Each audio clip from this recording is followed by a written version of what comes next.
Dhaka range ডিআইজির নাম ব্যবহার করে বদলি পদায়ন সংক্রান্তের সতর্কতা প্রসঙ্গে ঢাকা ২০ মে ২০২৫ খ্রিস্টাব্দে সম্প্রতি ঢাকা রেঞ্জ ডিআইজির সাথে পরিচয়ের কথা বলে কিছু ব্যক্তি বিভিন্ন পদবীর পুলিশ সদস্যদের নিকট তাদের চাহিদা ইউনিটে পদায়নের মাধ্যমে আর্থিক লেনদেন করেছেন মর্মে তথ্য পাওয়া গেছে।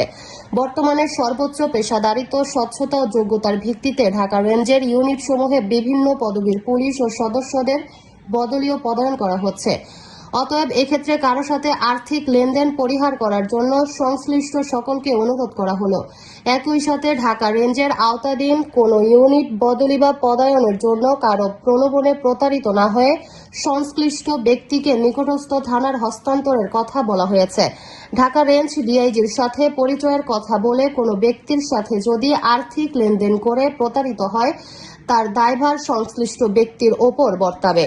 বর্ণিত বিষয়ে সবাইকে সতর্কতা অবলম্বনের জন্য ঢাকা রেঞ্জ ডিআইজির দপ্তর থেকে সর্বসাধারণকে অনুরোধ করা হলো।